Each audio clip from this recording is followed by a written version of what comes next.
Yep. So the recording has started.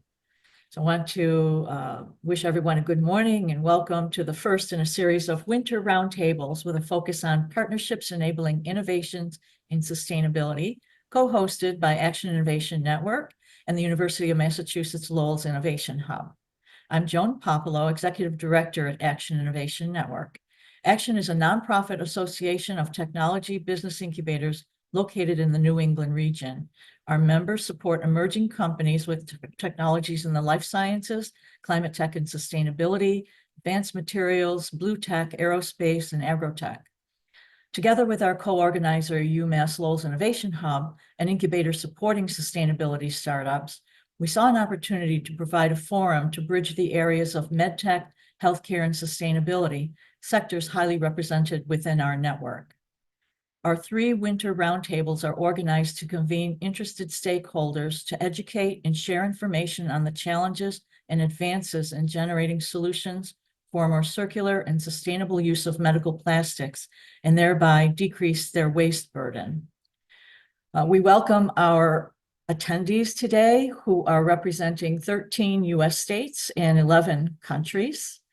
And today we'll highlight 3 innovative companies to engage in a discussion on how their partnerships and collaborations have helped them to grow their companies. We welcome questions from attendees, so please, as you are listening to the discussion today, enter your questions in the Q&A section rather than the chat section, and we will address these with our speakers at the end of the conversation. As you may know, this webinar is being recorded.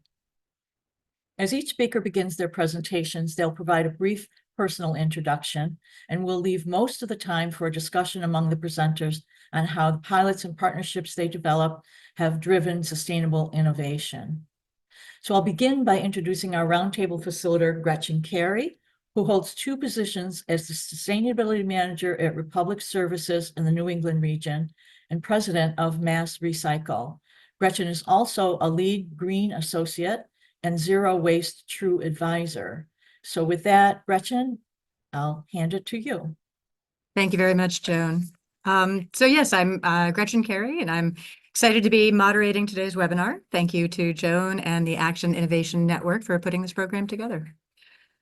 As Joan mentioned, I work for Republic Services as a sustainability manager for New England. There, I end up working with many biotech companies, hospitals, and higher learning institutions that create an enormous amount of laboratory waste.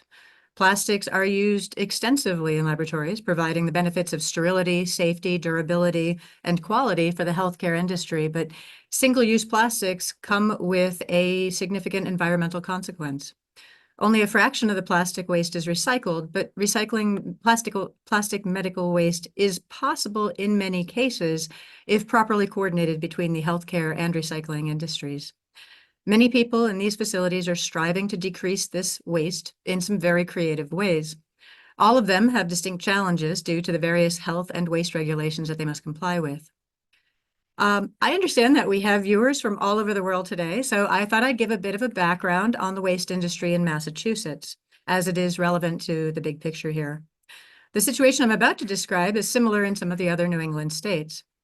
Here we have a thriving recycling infrastructure backed by the Massachusetts Department of Environmental Protection, known as Mass DEP. We have what are called waste bans, which means that you are not allowed to throw certain items into your trash. This includes metal cans, glass bottles, plastic containers, paper, and cardboard. Prior to 2018, laboratories and hospitals were instructed to put their glass and plastic solution bottles into the recycling bin after they were triple rinsed and the labels were defaced. Pipette tip boxes, which hold those pointed plastic tips used to dispense exact amount of solutions, were also accepted in the bin at that time. In 2018, however, the Mass DEP created statewide guidelines for recycling, working together with the state's recycling facilities. Certain materials were no longer allowed in the recycling bin, and these included solution bottles and pipette tip boxes. This was largely due to safety reasons. Some recyclers had gotten overly enthusiastic about recycling and were throwing in items like saline bags with miles of tubing that goes with them. This tubing is considered a tangler as it gets wrapped around the moving parts that spin and move the conveyor belt in our recycling facilities, bringing the conveyor belt system to a halt and making it necessary for the tubing to be cut off by hand. I have also seen, okay, this is my job. I do tours of these recycling facilities all the time. I've also seen bloody items in the bin. And while many people were pristinely careful about their solution bottles when recycling, others were not. And we would occasionally find puddles of liquid on the recycling facility floor that smelled strongly, and we had no idea what it was. Thus, taking these materials in had become a safety hazard for our workers. Excuse me. Also, the plastic solution bottles were sometimes made of variations on number 1 PET and number 2 HDPE plastics, so they would end up as contamination in our recycling bales. Therefore, in 2018, anything considered medical waste was banished from the bin. I say medical waste in air quotes because anybody who works in the medical field has a very different definition for that term.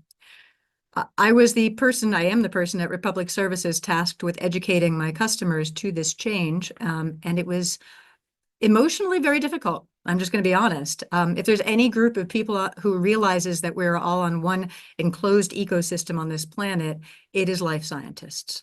They were very unhappy to think of trashing so much plastic.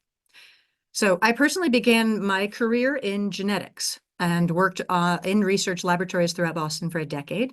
Later, working in my current career in the waste world, those two experiences came together when plastic waste from laboratories was no longer accepted in the bin. For full disclosure, I set out to find a way to capture that clean plastic in 2018 and ended up co-founding the company Green Labs Recycling. Sam White from Green Labs will be speaking today, along with Noah Piles from Polycarbon and Anushk Gupta from Research Recycling. I am pleased to say that many people are working on the problem of waste plastic in the biotech and healthcare sectors. Some of them are working with the laboratory on the hospital side, while others are working to fill the niche, accepting and doing something positive with these lab plastics. Our speakers today are a mixture of organizations that are seeking to characterize and move these very specific plastics towards a second life in a transparent way. The format of this webinar will begin with the three speakers presenting for 10 minutes apiece, introducing themselves and their role in the field and their organization. After that, I will moderate a panel asking questions of all of them, and I encourage you to put your questions into the Q&A, and Joan will be watching for those. So here we go. All right. Our first speaker today is Anushk Gupta of Research Recycling. Would you like to share your screen, Anushk? Yep, and appreciate the introduction, Gretchen, and really appreciate you guys setting this up to speak on this very important topic. So just give me 1 second. All righty. Can everyone see my screen okay? Nope. Not yet. All right, let's try it one more time. Mhm. Looking better. There you go. Yeah. Thank you. All good? Alrighty, so good morning and thank you all for joining this event. My name is Anush Gupta and I am the founder of Research Recycling. My background, similar to I think a lot of people here, stemmed as a scientist first. I was one of those producers of pounds and pounds of waste per day doing tissue culture work. And then I moved and pivoted into actually selling those lab plastics. So then I began working on selling millions of dollars of lab plastics and really working with customers and research and healthcare institutions to understand what their sustainability goals are, how we can help hit them. And what I really realized is a lot of that waste is ending up landfilled or incinerated. And there needs to be more work to be done to foster recyclability and a culture of recyclability in this space and in this field. So going to be taking you a little bit through of our work, what we do as an educational platform, and how we're enabling collaborations to unlock partnerships to increase recyclability of lab plastics in this area. Alrighty. So, we're really doing three things in an effort to decrease our reliance on landfill and incineration to manage lab waste. The first is, again, enabling partnerships through collaboration. So far, we've spoken with about over 100 individuals and 100 leaders in this space, everyone from EHS professionals to, service providers such as Noah and Sam, and, really incumbent waste management providers as well. And this is all in an effort to identify opportunities for collaboration and to unlock data silos. And so that brings me to my second point. A lot of us have data on LCAs, life cycle assessments, lab waste audits, and just overall, what we're doing currently in terms of waste and specifically lab plastic and medical plastic waste. Our goal is really to unlock and aggregate a lot of those data assets to unlock greater insights and hopefully more best practices from that data. So far, we're also creating that data ourselves. We've done over 30 different waste audits, specifically focusing on tissue culture labs, which is an area of high lab plastic and medical plastic production, which I'll share a little bit more about later. And lastly, again, it's aggregating those qualitative assessments from our conversations as well as the insights that we're gaining from the data to create industry best practices and industry standards. And again, as you all know, and as Gretchen clearly laid out, plastic waste is a huge problem. We rely significantly on single-use plastic, specifically for its affordability, its versatility, and its durability. Each scientist generates 8 pounds of plastic waste a day. That's kind of the statistic that's been out there, totaling 12 billion pounds per year. And what we were really interested in discovering was how much of that is actually incinerated, how much is landfilled, and how much is recycled. And what we found so far in our waste audits, as well as working qualitatively with professionals, is that 60 to 80% of that waste is either incinerated or landfilled. So even with waste that's autoclaved, for example, oftentimes ends up being incinerated downstream. And this is a trend that we only see increase. Single-use plastics are, again, they're great because of all of those great qualities, but that amount that we're using is only going to increase, especially as we're using more automated processes in our science every single day. All right. So, wanted to again bring it to why the focus on recycling. So there was a study done really doing a review of the life cycle assessments of lab consumables, and it laid out where the emissions are being produced in the life cycle of a lab plastic. So polymer production, so that's the creation of say polypropylene, LDPE, et cetera, produces about 33 to 48% of that overall emissions. Second is manufacturing, so turning that resin into an actual product. And then lastly is disposal, which produces about 26 to 55% of the overall emissions. And this is really where recycling comes in. So when you look at the overall scope of, okay, we're producing 12 billion pounds a year in our industry, and the emissions are really being produced from the disposal, which is landfill or incineration, as well as the creation of that virgin plastic. That's where recycling can significantly decrease emissions, and where service providers and new innovative technologies can really enable recycling of these materials.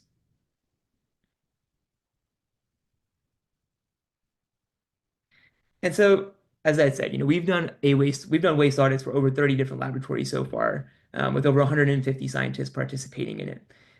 And just some background is that the institution we did most of these audits at, their philosophy and their policy was that all of their waste had to be incinerated downstream. So even if it's thrown in regular waste, non-red bin waste, it's really incinerated downstream. And so we noticed and we saw that 72% of their waste in from laboratories is incinerated, which is huge.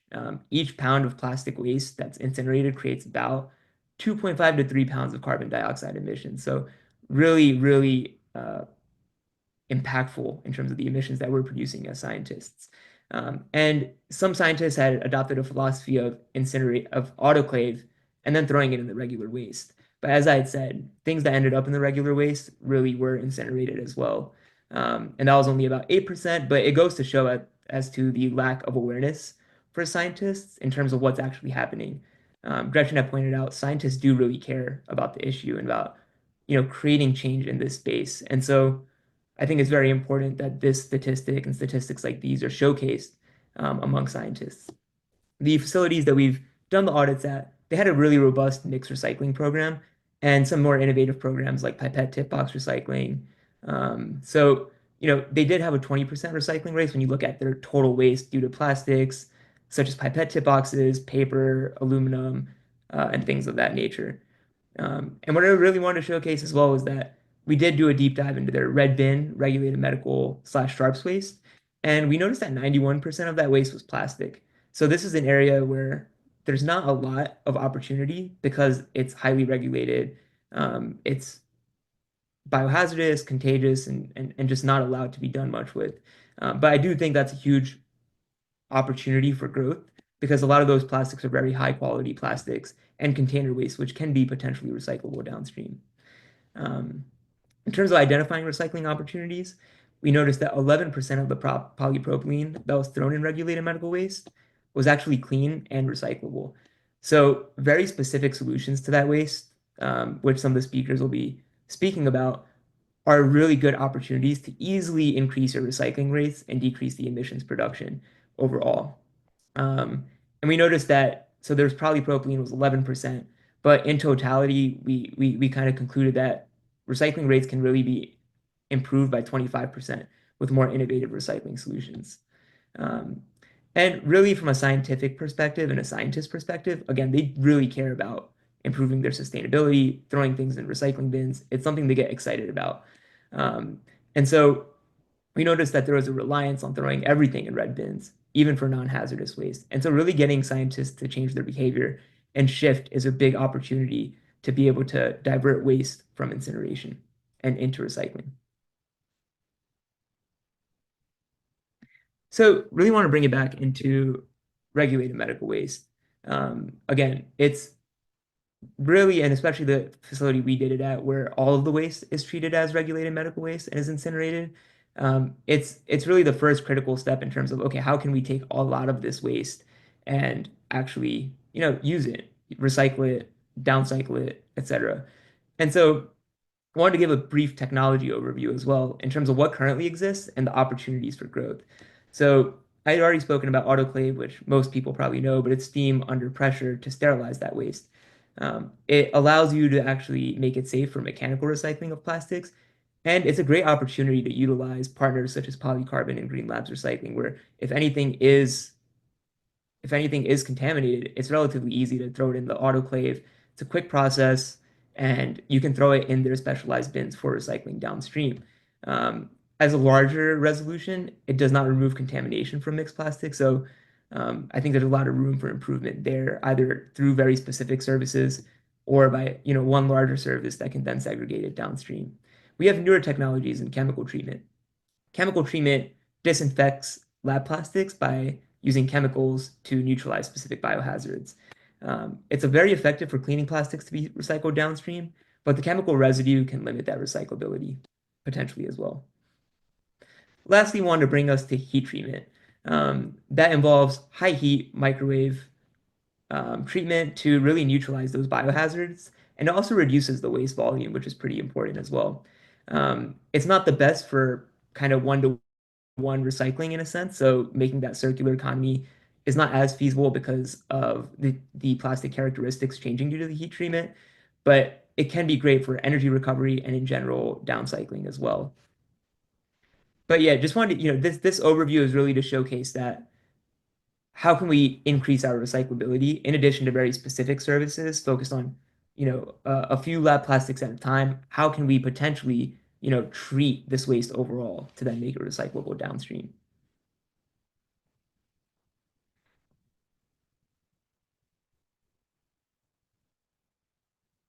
And wanted to bring us to how partnerships can create opportunity.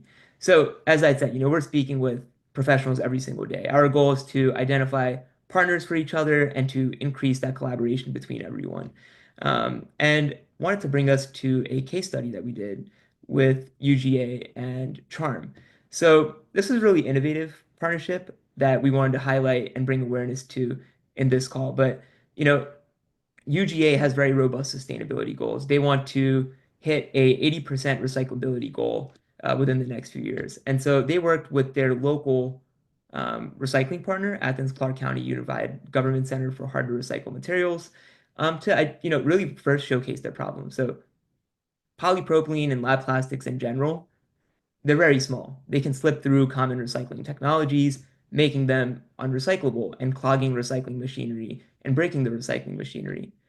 So, once the local government, the local recycling partner actually understood that problem, they actually reached out to their local community to understand, okay, these are very small plastics, but if we can segregate them into polypropylene and throw them in a larger kind of container, what can happen with that waste, right? Can we actually throw that in our recycling machine in our mechanical recycling system to completely recycle that polypropylene. And so what they found was that there was a local private company that has used polypropylene drums. So this is actually pretty common when there's used polypropylene drums. For local manufacturers, they often have those sitting around. For local chemical providers, they usually have those sitting around. And so I think this can be a great partnership and case study to actually learn from and identify, especially in the Massachusetts and New England area. There's so many, everyone's so passionate about sustainability, and there's so many, local companies that have very um, similar opportunities. They have very similar things where the polypropylene drums will probably end up going in the trash, if not recycled. So really the impact of this is that, again, it's a solution to recycling small lab plastics at pretty much low to no cost for the customer, and it helps divert significant amounts of waste from landfills and incineration specifically for this type of waste. Um, and yeah, really just wanted to bring an eye to this partnership specifically that can hopefully, um, you know, enforce and empower everyone to explore these types of collaborations locally and with more specified service providers as well. And Nish, you have 1 minute to wrap up.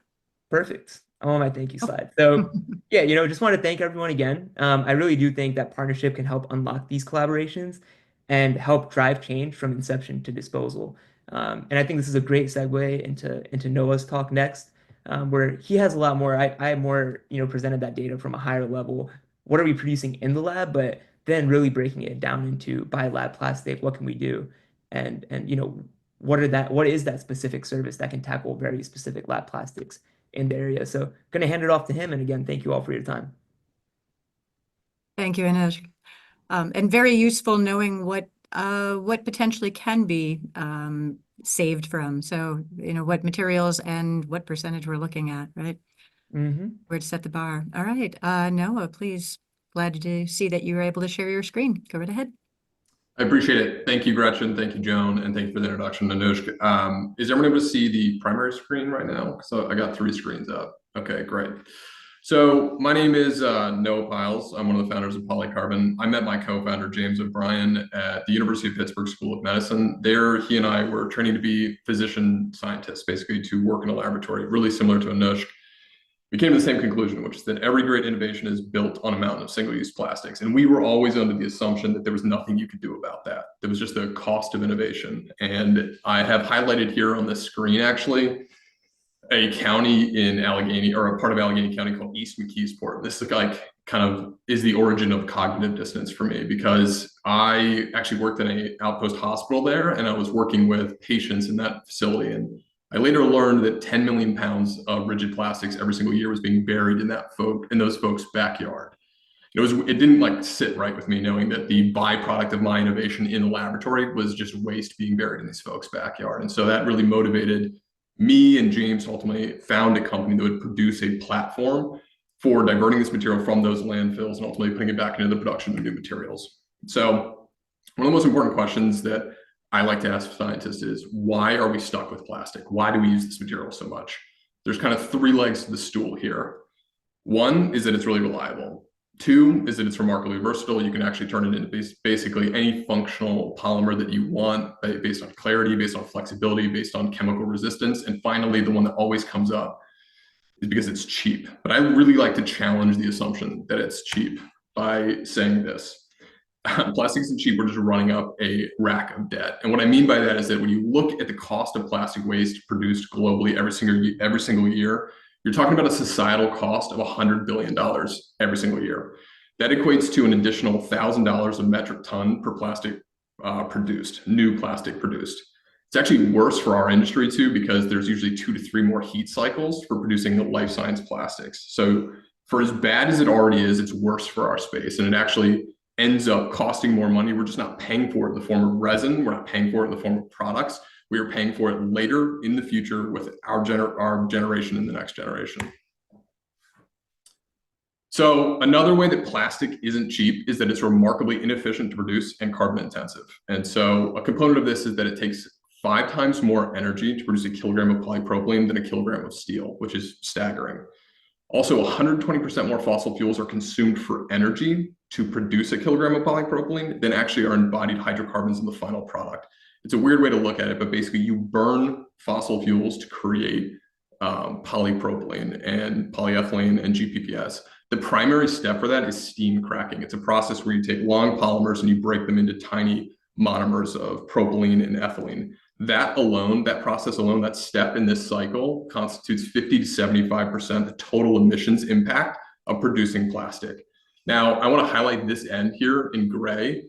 That is the end that Sam and I operate on. That is the recycling, re-extrusion, and production side. That is a significant minority of the total emissions of virgin material. And that is why recycling, especially mechanical recycling, is more sustainable.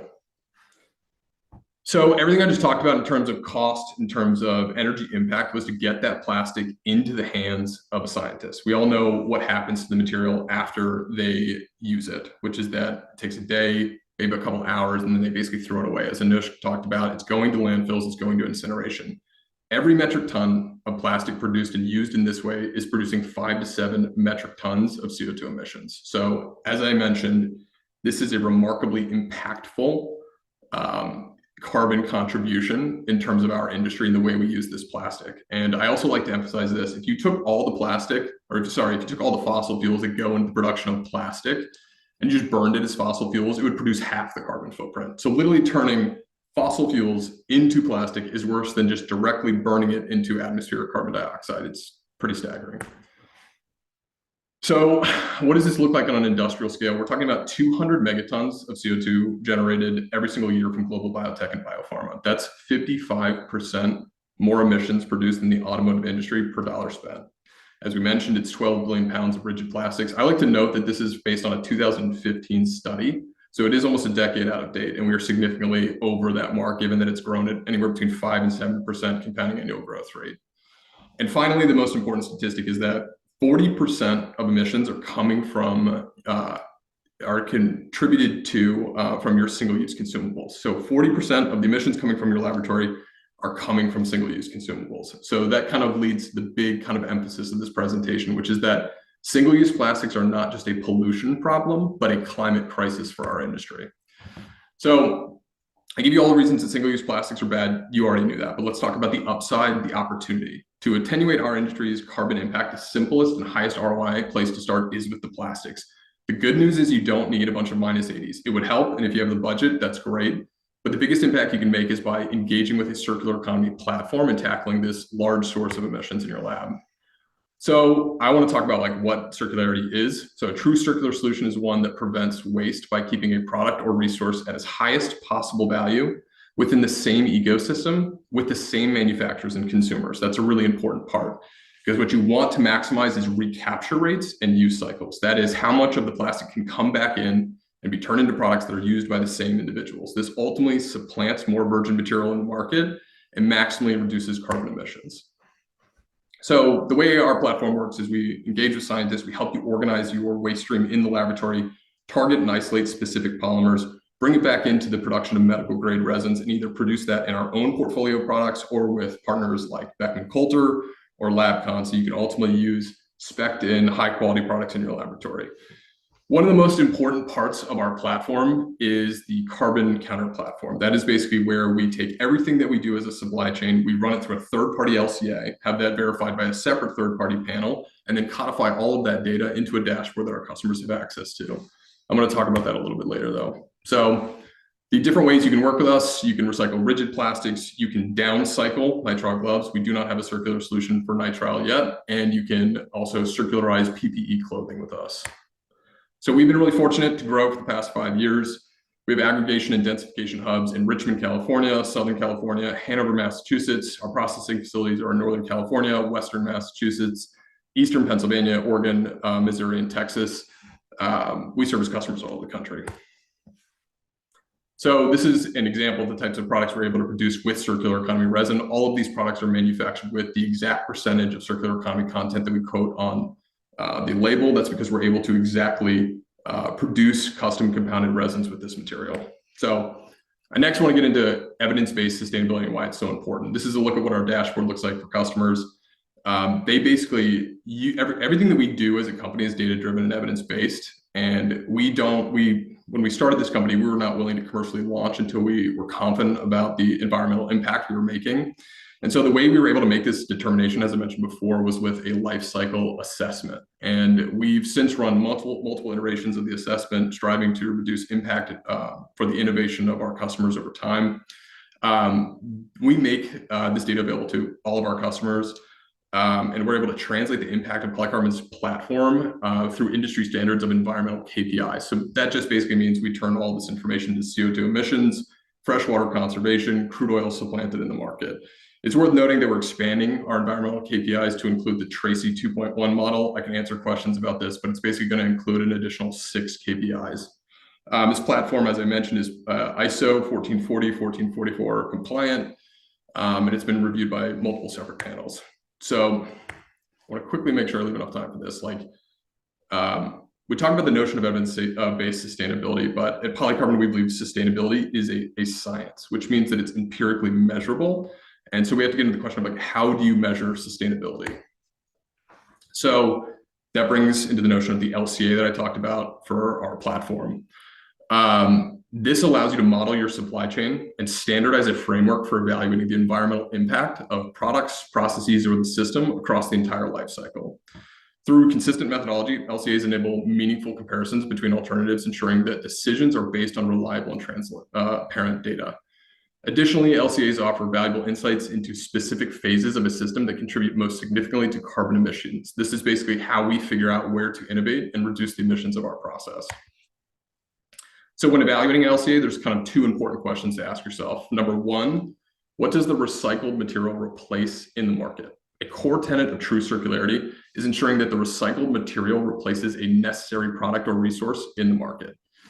If the recycled outputs end up as a redundant material or introduce a new product with no prior demand, it fails to offset virgin material and thus fossil fuels. In fact, if you were to create a synthetic market, a market where that would otherwise not exist, it only adds to the environmental impact of the resource. So true circularity means connecting a recovered resource to real demand within the original market and displacing fossil fuels. So an example of that is we transform used consumables like pipette tip boxes into more consumables. Why? Because these are necessary products for the life science industry. Whether or not polycarbonate existed, scientists would need the same number of products the following year. So in that way, scientists that choose to buy products made with our circular economy resin are directly displacing virgin material in the life science market and thus can claim measurable carbon impact. You have 1 minute now. Thank you. I will race through these last 2. So what happens to recycled material after it's recycled? This boils down to maximizing recapture rates. If you turn something into plastic lumber, it's ultimately not going to get recycled again, and you're going to miss out on the compounding benefits of circularity. There's an opportunity cost of downcycling it. Ask yourself kind of what happens to material after it leaves the original market. Plastic lumber isn't going into the life science market, so what happens to it? Ultimately, it's going to end up in a landfill, and so you're missing an opportunity to turn into a more valuable material. So I talk a little bit more, and maybe I'll save this for the Q&A section, about what our LCA looks like and kind of what it goes into it. So skip through that. So why is this valuable to the customer? Why do we care so much about data? The reason is because there is a virtuous reward to combining evidence-based sustainability with extended producer responsibility. And that makes it so that simply by buying products made with circular economy resin, you are measurably reducing the carbon impact of your work by supplanting the demand for fossil fuels in the market. In short, you don't need to carve out a massive sustainability budget to engage in sustainability in your lab. Just purchase products made with material that has been kept within the same ecosystem and displaces virgin material, and you will make a massive carbon impact. So the big highlights for this presentation are basically single-use scientific plastics aren't just a pollution problem, they're a climate problem. Sustainability is a science, and all efforts should be evidence-based. The largest source of CO2 emissions for scientists are coming from single-use plastics. The best way to minimize your climate impact is by maximizing recovery rates and use cycles. And the best way to maximize recovery rates and use cycles is by engaging in a circular economy. And finally, the best way to reduce your impact in a cost-effective way is to actually purchase products made with closed-loop resin. Thank you. Thank you so much, Noah. That was great. All right, Sam, you are up. Please share your screen. All right. Thanks, Gretchen.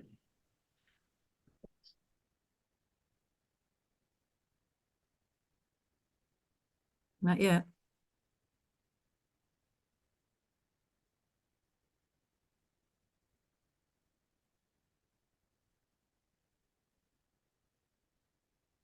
Let me know when you can see that.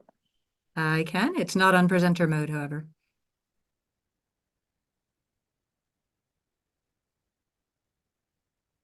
All right. There you go.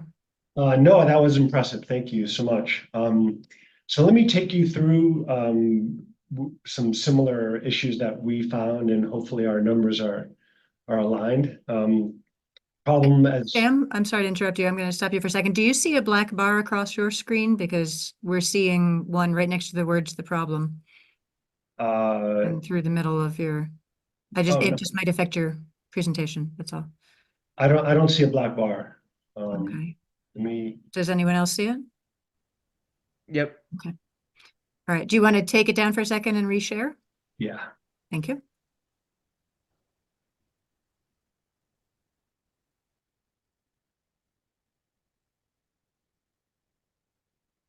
Now it's worse. Okay. How's this? The same, but I'm not sure we're going to get much better from the. It could be like a zoom bar if you see that, Sam, on your screen. Oh, okay. Uh, yeah. It's. Oh, I see. How's that? Maybe it'll take a second to. There you go. Thank you. Appreciate All your right. help, Anush.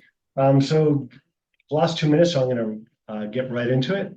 As Gretchen mentioned, in 2018, when China stopped taking our waste, it became a collateral damage mainly fell on biotech and pharma. And so even when you put this into the recycling bin, they take it out at the end site at the MRF. And there was one situation, I won't mention the town, where one of our potential customers started using the municipal recycling, and I reached out to them and I asked, well, do you know if this lab plastic is getting recycled? And they said, no, we don't, but it is getting to a MRF. And I reached out to the MRF, and a lot of this is educating not just the scientists and the labs, but actually some of the recycling and municipal recycling companies. We go through a lot of pain to ensure that there's transparency in this process. And my hope in this presentation is to kind of take you behind the scenes to create even more transparency of what happens to the plastic. We estimate, and comes from Millipore, that 30,000 tons of biopharma single-use plastic fills an Olympic-sized swimming pool every hour on the hour. So what Green Labs does is we take the polypropylene that comes from conical tube racks and pipette tip boxes, and we provide collection boxes where the scientists separate the tip boxes and the media bottles for PET. And we pride ourselves in being a hyper local recycling company for labs. So we collect, process, and manufacture all within 60 miles of the Boston Biotech Hub. And what we do with that plastic is we bring it to Concord, Massachusetts, where we granulate it into quarter inch flakes. And then we manufacture this quite unique, what looks like a Sharps container, but is actually a simple benchtop transfer bin. It's for scientists to deposit their tips in, and it's made from 100% recycled pipette tip boxes that we collect. And I have one in my hand here, and I can kind of demonstrate the unique design. This is our own manufacturing line that we have. The slider does not lock on you, but it does snap. So with enough pressure, you can open it. It's comfortable for a a multi-channel. And if a scientist feels more comfortable using this without the lid, you can bend this, open it, spray it, reuse it to enable a higher level of sustainability. And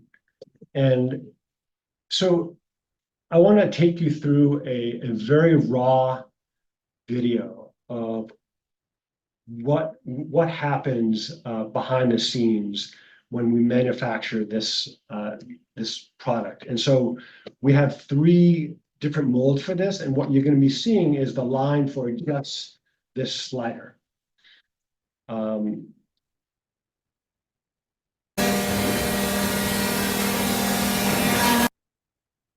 You heard the noise. So these are the flakes from the tip boxes. It gets vacuumed into the injection molding machine. The plastic gets melted into a cavity. And in this case, it's the cavity for the slider. And so I thought it was important for you to kind of see what happens behind the scenes when we recycle Europlastic. And the acceptance of this is incredible. I mean, every box comes with a different colors, different streaks. It screams out recycling, and the scientists can see it on their desks every day. No, we may need to buy some extra plastic from you at some point.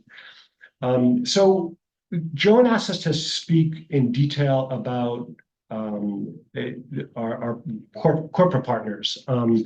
I was one of the founders of Greentown Labs, which is the largest climate tech incubator in the United States. And one of the core elements of Greentown Labs is we have corporate partnerships who engage with startups in order to get into their supply chain and really scale. And so Green Labs, Veolia is one of the partners here at Greentown Labs, and we have a formal partnership with them.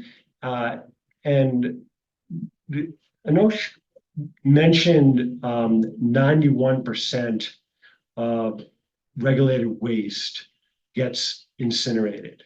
And Anush, if feel free to unmute and join me in this conversation. But one of the things that Veolia and Green Labs is doing is looking to separate the pipette tips on site, so the scientists and the lab managers and EHS directors can see us separating these tips, the hazardous waste, so they know that particular polypropylene is getting autoclaved at their Middleton site in order to recycle these actual tips back into the tip boxes that I spoke about before.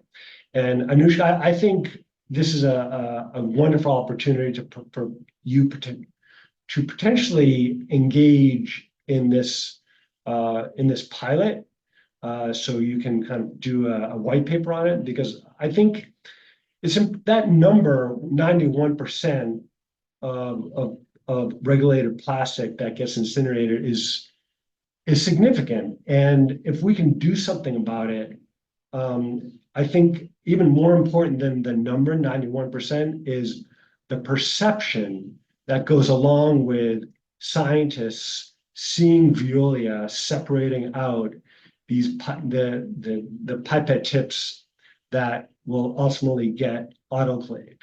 And I think perception is just as important as numbers and technology as we move forward. So much so that I want to just share with you some words that come from Veolia to give you a sense of behind the scenes and the people involved.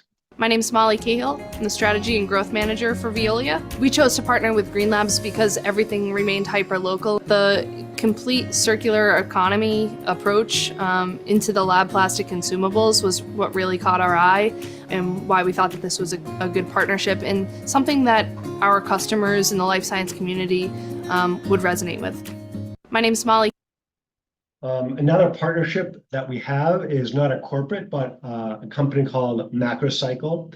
Again, hyper local. They're able to turn the PET media bottles into virgin plastic pellets for manufacturing, which I think is a remarkable technology. And we're very proud to work with a company that enables us to remain hyper local. This is an example of the dashboard that our customers get. On the left-hand side is the CO2 equivalent of recycling, and on the right-hand side is the CO2 equivalent of purchasing a product that is made from 100% recycled plastic, which is the delta of the global warming effect of purchasing a product that is made from 100% recycled virgin plastic. And this data, it comes from an organization called plasticrecycling.org. And that's how this data is compiled. Open to questions, and I will bring it back to Gretchen, and I'm excited to just really engage in conversation and any thoughts you have on improving this industry. Wonderful. Okay, thank you very much, Sam. All right. Yeah, so great presentations, everybody. I certainly have a better scope of the life cycle analysis and the sheer metrics on how much material is being made and disposed of right now, and what we have as opportunities. So that's all good. One thing I'll just start by asking. We talked about pipette tips. I think it was you, Anushka, who said, pipette tips are small, right? And in the recycling facility, one of the things that happens in a normal facility is glass bottles are broken to be less than 2 inches across. So anything smaller than 2 inches will end up in our glass pile or as trash in a regular facility. So that is, one of those things that most people don't know, but if you know that, you understand why it is that caps don't make it through and why pipette tips would not. So it is also clear that there's going to be contamination of different kinds. So whether it's biological contaminant or whether it is a chemical contaminant, that can also affect recyclability. So I was wondering if Noah and Sam, whoever wants to go first, could tell me a little bit more about what materials you do pick up. I understand that you have to have enough of any one type of plastic usually to recycle it into something new. So if I gave you 5 different kinds of plastic at one time, what is your process? What do you take from any given lab? And I'll stop talking. Thank you. Either one of you. Sure. Sam, you mind if I go first? Yeah, no problem. So the primary polymers coming from a laboratory are going to be number 5, polypropylene, number 2, HDPE, number 6, which is specifically GPPS, often crystalline GPPS. This is your tissue culture plates, your Petri dishes. This is going to constitute over 85% of the polymers in the laboratory. One system that we devised for isolating these polymers is actually creating a sorting mechanism on the front that sorts by opacity. We asked our customers to basically isolate color plastic on one side and clear plastic on the other. The reason we do that is because our back-end system allows us to do density separation between GPPS and polypropylene on one end and allows us to compatibilize HDPE and polypropylene on the other end. This means that we can target more polymers, ultimately circularize more materials, and allows us to produce more different types of products on the back end. Okay, thank you. Sam? Yeah, so we'll take thin film, number 5 polypropylene, and number 1 PET from the media bottles. And pipette tip boxes as well? And tip boxes as well, and now we're doing pipette tips themselves as long as they can be autoclaved. Okay, all right. Autoclaved first before they give them to you? Yes, if you're not using Veolia, autoclaved in-house. If you're using Veolia, Veolia will autoclave them. Fair enough. Okay, thank you. So we've talked about, would anybody like to talk about life cycle analysis and how important it is to sustainability at large? Yeah, it's something we heavily invested in. And the reason is because we are ultimately communicating to a community of scientists that care about data. And one of the things that motivates them most is being able to see explicitly with your supply chain as audited by a third party, what is the effect? Mhm. And when we launched, we didn't put a single product into market until we confirmed that it was more sustainable. We ultimately tested a bunch of different products in the market. We went after the highest turnover items that could produce the highest quality. And ultimately, what we found was that when you imbue these products with these sustainability metrics, you provide scientists the opportunity to commit a already required budget, which is laboratory consumables, and create a sustainability impact. So if you're going to buy 100 cases of pipette tip boxes as a laboratory, you don't need to set aside a different budget to go buy -80 or to go put solar panels on the roof. If you have the budget, again, we encourage you to do it. But if you commit that same budget to buying a product that is made with circular economy resin, you are actually reducing your emissions per pound of kilogram or per kilogram of polypropylene by upwards of 90%. And so it's an opportunity to cost effectively go after sustainability impact in a laboratory for budget conscious laboratories. Yeah. Thank you. And to add to what Noah said, I think it gives a broader view, a evidence-based broader view in terms of where are the high impact areas for that lab plastic. So for a research institution, it could be, as to Noah's point, from the manufacturing process, or is it from the polymer production? And then how do you work with your suppliers and how do you work with new service providers to kind of fill those gaps? And I also think, there's a lot of greenwashing in this area with lab plastics. So to really mitigate those issues related to greenwashing is when, I would say the sustainable impact of certain products are overstated in a sense. So really being able to mitigate those and use more exact metrics in your changes is really important for institutions. It helps tell a better story to the scientific community overall. Yeah, that Thank gets to the slide I did want to present, which talks about ISO 1440 and 1444 compliant life cycle assessments. It basically says that life cycle assessment has to be of your supply chain, done by a third party, and then reviewed by a separate third party panel. I think all three panelists here, we understand the enormous amount of demand for sustainability in this space. It's a community of very climate conscious scientists. And so there is a huge opportunity for distortion of data or misrepresentation of data in the market. It is key to know what to look for in terms of the standardized process of evaluating and comparing platforms. And so look for those kind of necessary benchmarks to maintain ISO compliance so you know how to evaluate the true sustainability of a system. Okay, love that.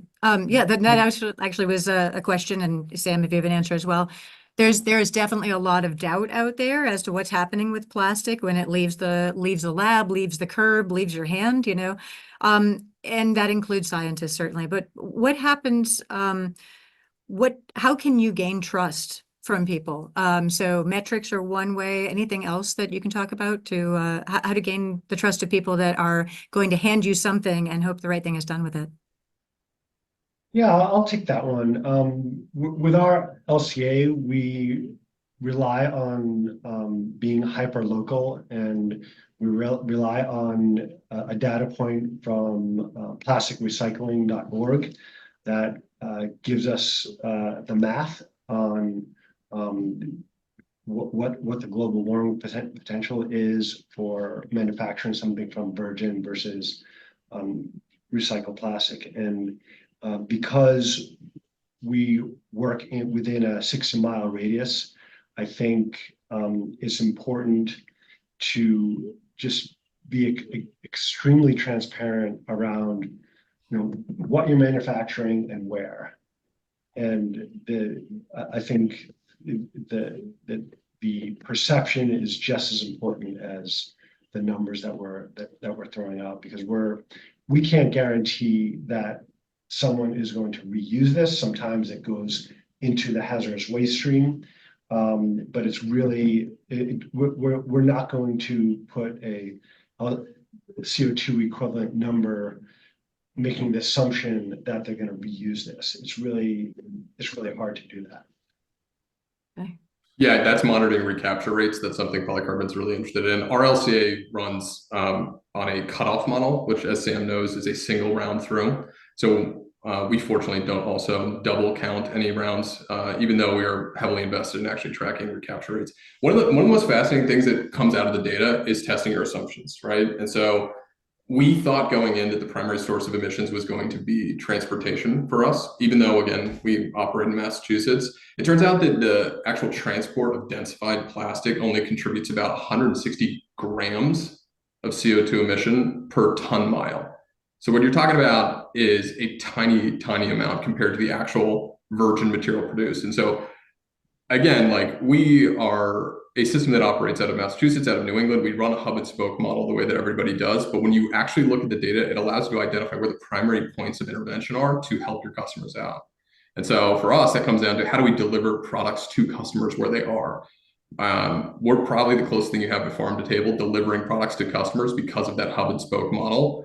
And when the product or when the plastic is in the product form, it constitutes about 90% air by volume. And it's that transportation stage that is ultimately going to contribute the most to the CO2 emissions of the product. But again, I like to emphasize this point where Sam and I operate on the end of production is so far past steam cracking that everything we are doing is contributing significant carbon emission reduction because we don't have to go to the monomeric state, because we don't have to chemically break it down and then repolymerize it and then purify it. So the waste is gone, the high thermal steps are gone, and the fossil fuel consuming steps are gone. So whether you work with Green Labs recycling or polycarbon, the key here is that you are jumping to the end of the process and maximally reducing emissions. The next question is basically how many times can you reuse that recycled material? And the more you do it, the more virgin material you replace in the market and the more you maximize your impact in terms of sustainability. Yeah, that's true. Once the plastic has already been made, making it into new plastic is relatively easy and Yeah. saves all of that embodied carbon. So yeah, or embodied energy. So a question here, I'm going to take a few from the chat. So on the in terms of making new products, like why did you choose what you chose? Did you have to collaborate with other manufacturers to make those items? And did you have to do things like buy a specific mold? How efficient is that process? We went through a year of pain of figuring out what to make.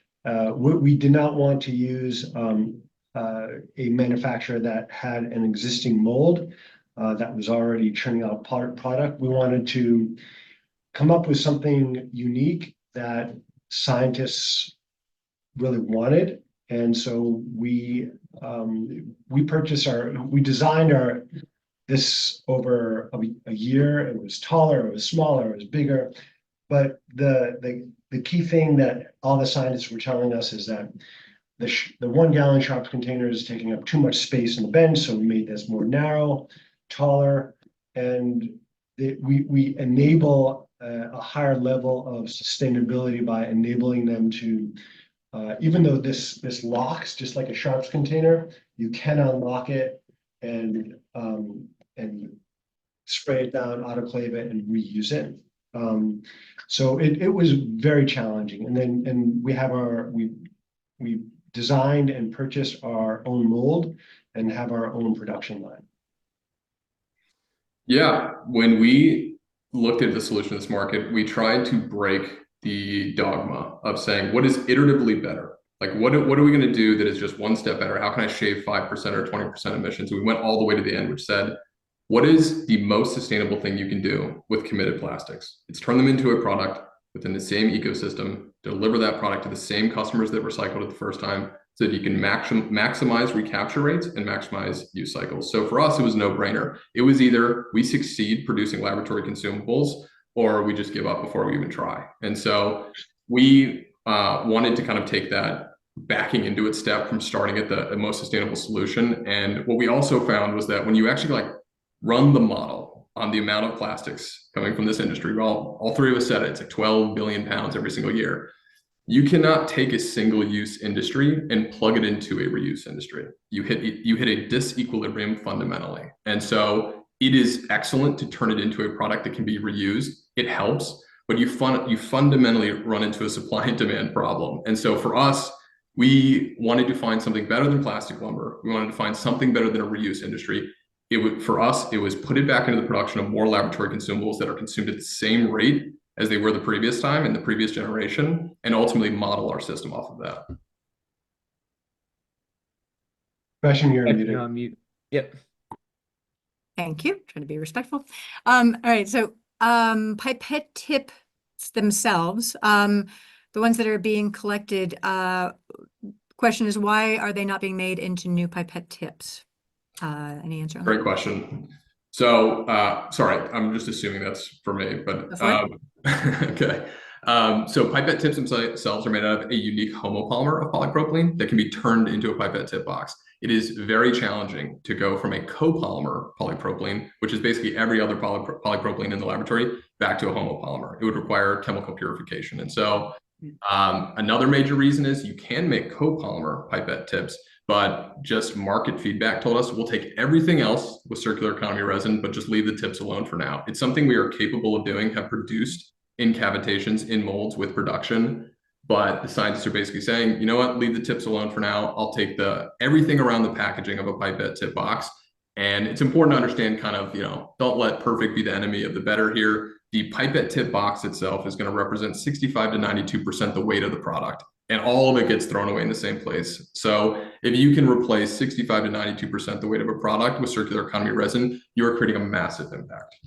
Absolutely. No, and there are ways to and situations in which a person can use a rack of new tips and use it on that same pipette tip box. And I mean, I know from my experience, and sometimes people say, why don't they just do that? But the fact is that since the invention of, well, certainly in genetics anyway, the fact that a single cell could throw off your whole experiment if, you want all of that package to be DNase free when you start. So there's situations in which you can use even something recycled. If I could see why pipette tips might not be one of those things, right? We have hundreds of GCMS customers, and they are the ones that are emphatic. Just give us the virgin material and the tips themselves. We'll buy their packaging to be circular economy resin. So yeah, Sure. we respect that. Again, we think that this process is ultimately going to evolve, and we're going to transform from a curiosity in circular economy resin in the market to an expectation that everyone is putting some percent circular economy resin in these products. We think that's what the future holds. Sure. I have one question for you, Sam, and then I'll come to Anushka. So Sam, you talked about film plastic that you're collecting. Can you talk a little bit about that? What happens with that? Yeah, I guess it's a dirty word, but it is going to tracks to make lumber, and in many cases that replaces wood. Yeah, still a better end than being Yeah. burnt. Yeah.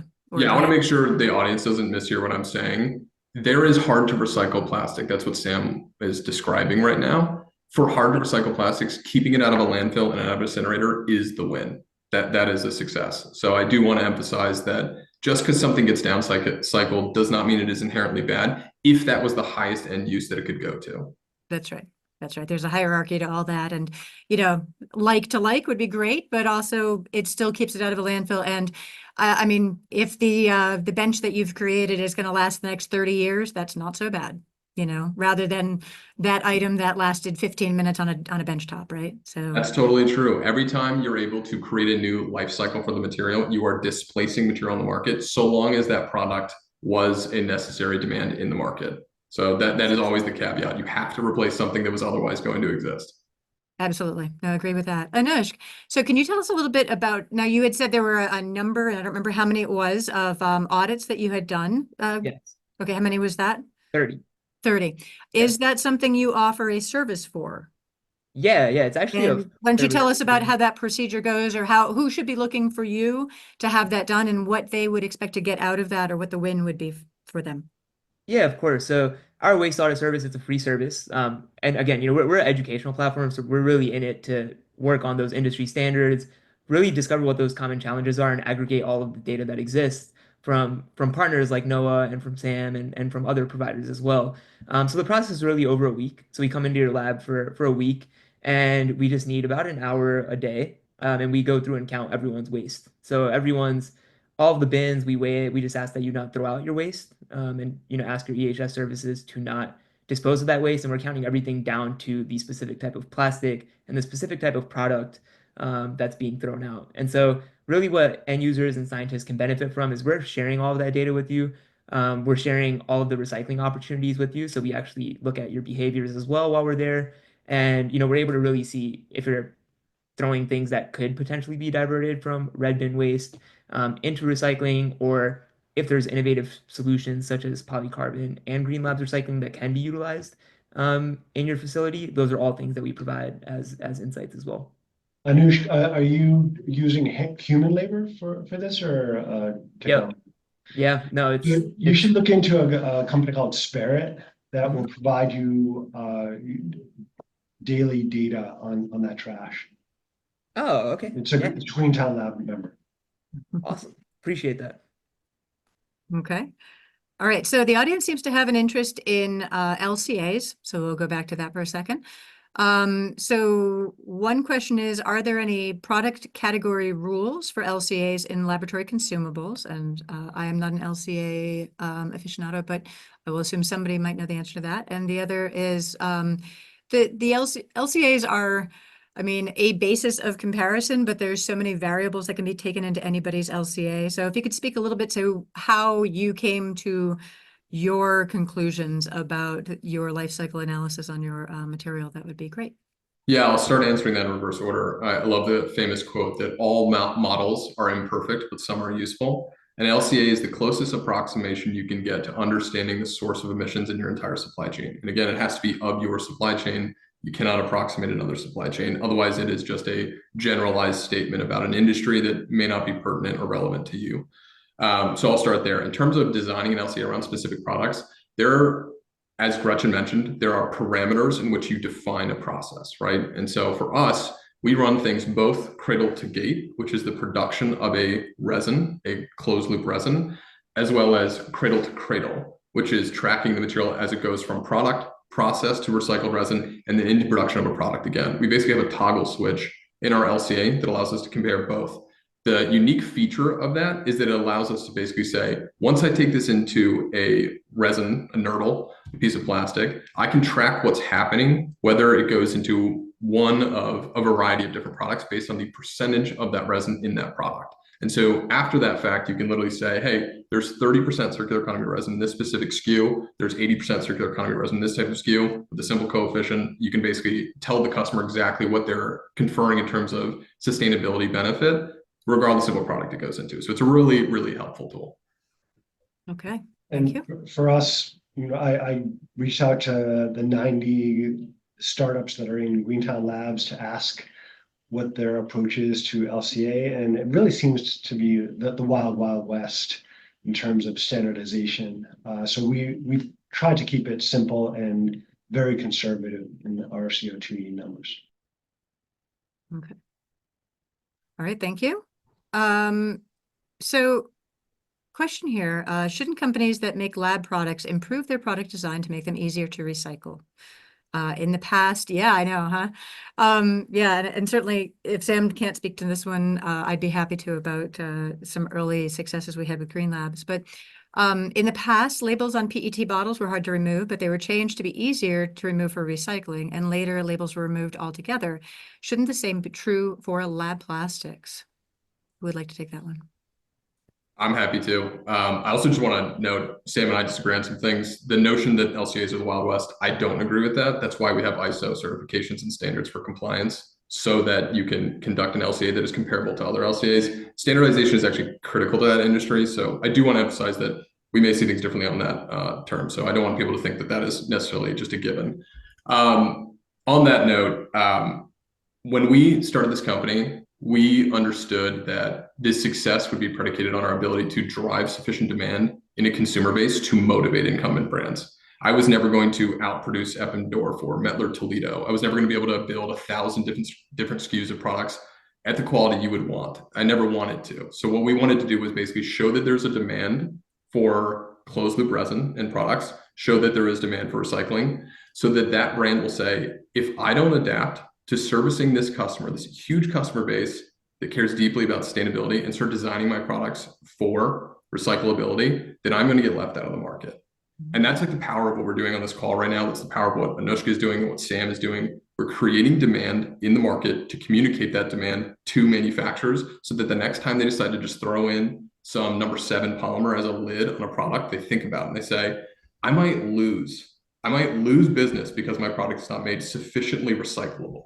And so I absolutely agree with you. There are so many iterations that can be made to these products to make them more sustainable. One of the ones that's like a pet project of mine is BPCs, bioprocessing containers. They're multi-layer films. They're like fundamentally not recyclable the way they're designed. We know it's possible to design them out of mono materials, and we just don't because of patents. And it's the fastest growing source of single use in our industry. And if we don't tackle this and actually start designing these for sustainability, we're going to end up in a huge, huge mess. Yeah. Sure. And to follow up on Noah, um, I would say a lot of the change that is being driven through these larger distributors and larger manufacturers is being driven by the research institution. So it's almost reactive in a sense rather than proactive. And so what often happens is these larger corporations, these larger distributors, as you were saying, Rainin, Millipore Sigma, et cetera, they have very robust sustainability departments now, but often change is slower in these larger organizations and can't be pinpoint directive. So there's a lot of initiatives to reduce packaging and to minimize transportation because those are low-hanging fruit, kind of easier wins, rather than to really change that product design. But as to Noah's point and Sam's point, and really the whole goal of using LCAs is that transportation and packaging are often not the biggest contributors, and that we really need that change in design. And so yeah, that's really I think why there's that lag from larger manufacturers and distributors to promote these changes in their design. Yeah, I mean, we've kind of resigned to the fact that the labels don't seem to be going away, and a lot of times you'll be touching this plastic and you'll feel a little lump, which is a label. And I think there are unintended consequences from some of these larger corporations who have the polypropylene on top and the PET clamshells on the bottom. And even a sorter, you have to physically break them apart. And it's a real mess on the back end. And it when these large corporations make these changes, I think they should be really speaking with the people like Noah and me to have to deal with it on the back end. I could not agree more. It's wild how little cross-functional conversations happen between manufacturers and those tasked with recovering the material, recapturing and putting it back into productions. And so that's why we've opened a dialogue with a lot of manufacturers. We have LabCon, Beckman Coulter working with us to bring our circular economy resin into their products. The goal is to basically capture as much of this material from landfill and incinerators and bring it back into the same ecosystem time and time again. So I could not agree more with Sam. Like, we need to have open dialogues with manufacturers. I will say though, okay, so early days Green Labs, just a fond memory of mine.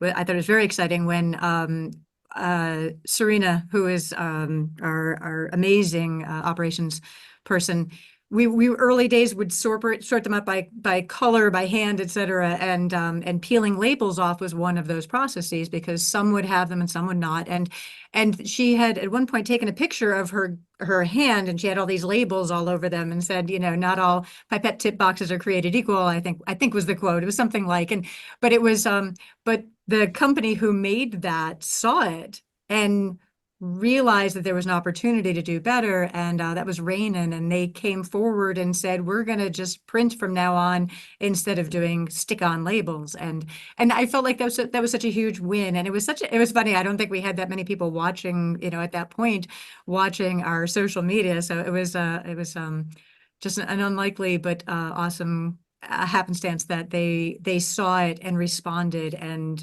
the world moved forward, and to me that was a big win. It's a nice Anytime you story. can affect a manufacturer to do the next best thing, or the next thing correctly, that would help with recyclability. It's a big deal.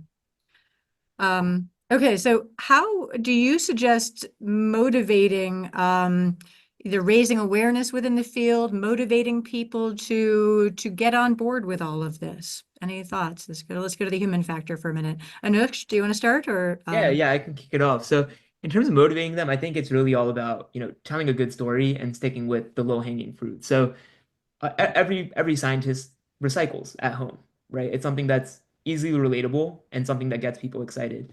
In our conversations with a lot of universities' sustainability departments, that's what they communicated as well. When they implemented a small recycling program like pipette tip boxes or more specialized programs, they saw a huge excitement to actually join in the Green Labs initiative and to get, be a part of bigger programs like the Freezer Lab Challenge or, shut the sash. And so really, I think in terms of motivation, it's about telling a great story, telling a story that people can connect with and that people like and already do in their own lives and scaling based off of that.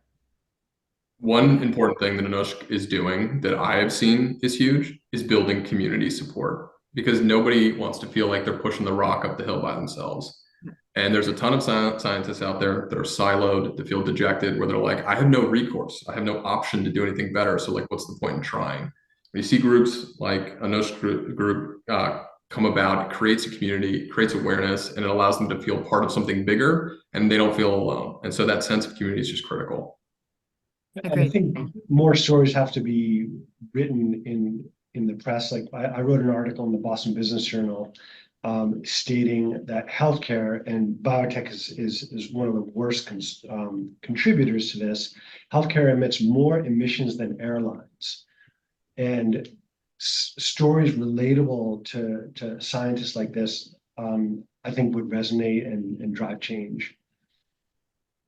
I'm definitely a fan of getting your own story out there. I will say that the media is always doom and gloom on recycling in so many ways. And yeah, I've let's just say Mass Recycle has been a real and now is considered a national leader at this point for getting that out in terms of regular mechanical recycling for, you know, your everyday products. But I think that there needs to be an elevation of this story as well. That is one of the biggest challenges for folks like Sam and I, which is the negative stigma around recycling in general. Yeah. And it's earned, but it's for all the reasons we talked about. Manufacturers make products that are not easy to recycle. Then we expect recyclers to be able to recycle 90% of it, and they recover less than 9%. And it's difficult going against that. But it's also important to frame for scientists that your plastic is different. It's not a Doritos bag with 11 different polymers and an oxygen barrier that can't be recycled again. It is like 4 different polymers, 85% of it, 90%, it's like 4 different polymers.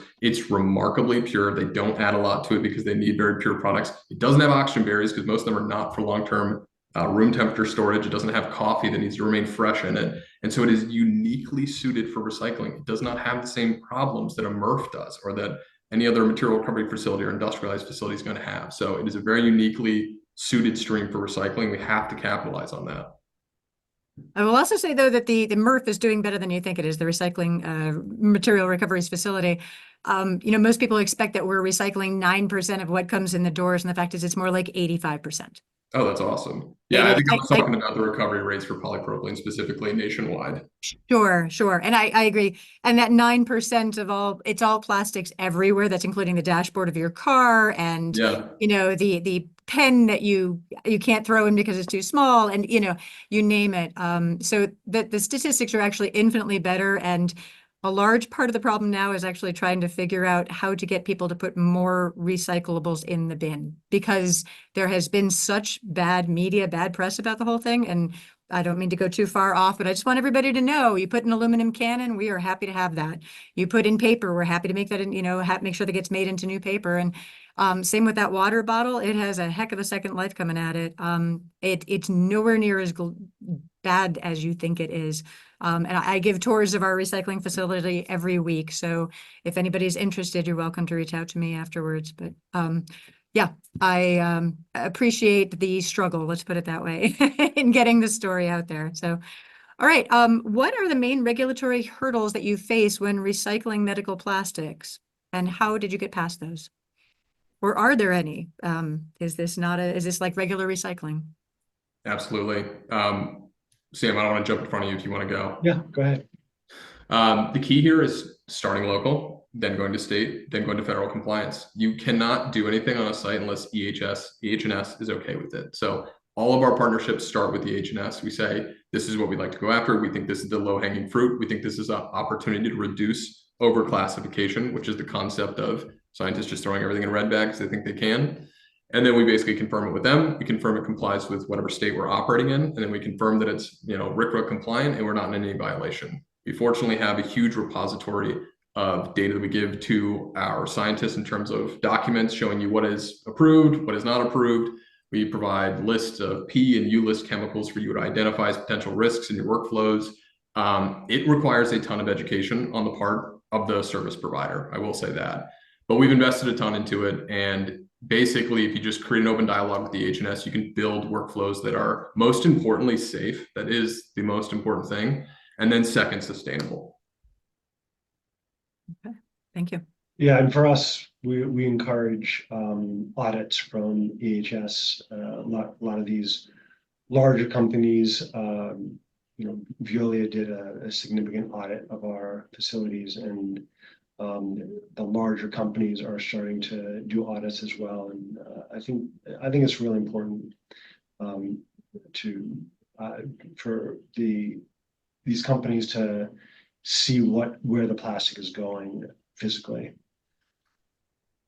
Okay, I agree. Okay, can you discuss the limitations of mechanical recycling for medical plastics? And are there some types of plastic or products that cannot be recycled mechanically and would benefit from chemical recycling, chemical processing? And for anybody who's not familiar with the difference, mechanical processing means that it gets chipped up, melted down, made into new plastic, whereas chemical or advanced recycling or chemical processing is it's literally melting it down and breaking up those chemical bonds until it becomes usually monomers. So instead of a polymer plastic, it's now a monomer, and then you make it into something new that way. So Gretchen, do you mind if I share a slide to answer this question? go ahead. Awesome. So let me know when you can see it. Is it visible? Yes, it is. Thank you. I just like going back to the map of production of plastic to explain this. To answer the question in the order it was asked, what is the theoretical limit on mechanical recycling? Because you keep the material in its polymeric form, meaning the long chain of hydrocarbons that were established during polymerization phase of production. So basically after here, there is thermal degradation. So that means that every time you heat this up beyond its melting point, you're going to get free radical formation, which is going to break apart the hydrocarbons and make them essentially reduce the tensile strength of the resin. Theoretically speaking, 1 kilogram of polypropylene can be recycled 4 to 6 times before you have over a 3% increase in or decrease in tensile strength. Now, with a system like polycarbons, you are constantly taking in every brand's plastic. Same with Sam, he's taking in other brands' plastic. The fortification effect means that there is no theoretical limit on the amount of times that you can continue to reprocess the products you're producing because of a dilution effect. The theoretical limit, we ran the math on this, would be hit at 82% recovery rate. The second we hit over 82% recovery rate, meaning that all of our products are basically in the market and coming back to us, that's when we'd have to basically decommission or fortify with specific batches of production because of thermal degradation. I want to emphasize one important thing here, though, because a question that often comes up about chemical recycling, I don't think we think about what it is really. It is taking something all the way back to the refining stage and producing it again. And I mentioned steam cracking is up to 75% of the emissions of the product. There's a lot of conversations out there about bio-attributed feedstocks. They're going through the same process of fossil fuel manufacturing. So they go through the same pipeline and they create the same emissions, and they're all powered by fossil fuels. So it's important to remember that you do not have a practical theoretical limit when you engage with platforms like Green Labs Recycling and Polycarbon because of constant fortification, and you won't have that problem for a very, very distant future until we represent 82% market share. So I do want to kind of nip that in the bud. It's a common question that comes up. It's a really smart question because those people clearly know how polymers work, but I did want to kind of address it with a visual. Thank you. No, it's actually true of regular recycling too with plastic bottles. Until you get to the point where 90% of the people are recycling their bottles over and over again, we're in no danger of that being you can definitely keep making new bottles and recycling that material. Anushka or Sam, did you have a comment on that? No, I think that was a great summary. Okay, no, I agree. Are we at time? I'm trying to I think there's 7 minutes left. We're okay. getting close to time. Okay. What I'd like to do here, before we lose any more attendees, is introduce a poll just to gather some data from who's on the call. And there it is. If you'd please just answer one of those questions about yourself or your organization, we'd appreciate it.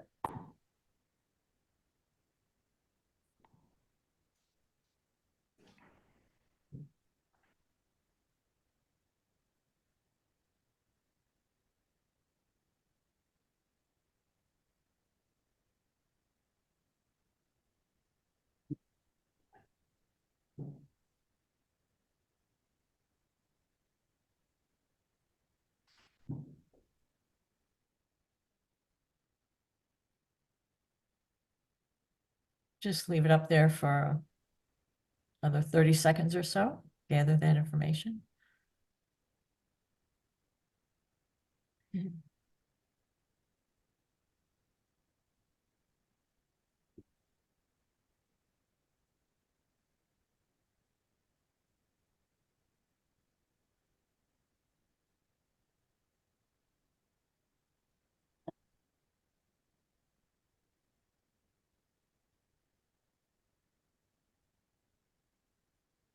They coming in?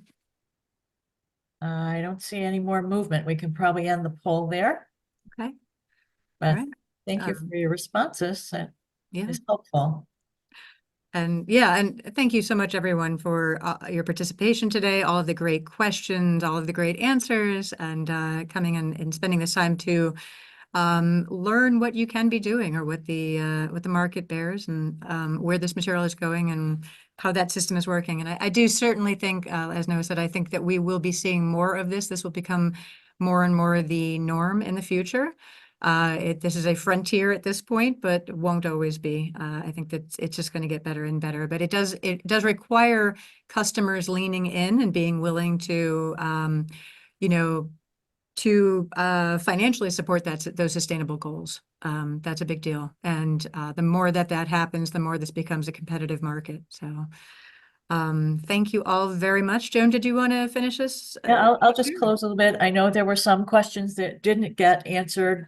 Sure, our speakers today would be happy to respond to you if you want to reach out to them. I'd say go ahead and do that. I think there were some wonderful synergies with all of you talking together, and I hope there'll be more continued collaboration. And wishing you all the best of success. Thank you so much for participating with us today. I learned an awful lot, and I'm sure our audience did as well. Thank you, Joan. Thank you, Gretchen. Thank you for hosting. Thanks, Sam and Anushka. I really appreciate the time. We should do this again.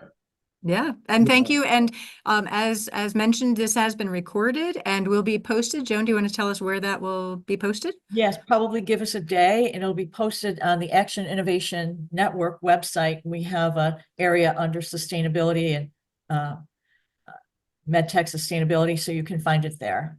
Terrific. All right. Thank you. And everyone Thank have you a great all. day.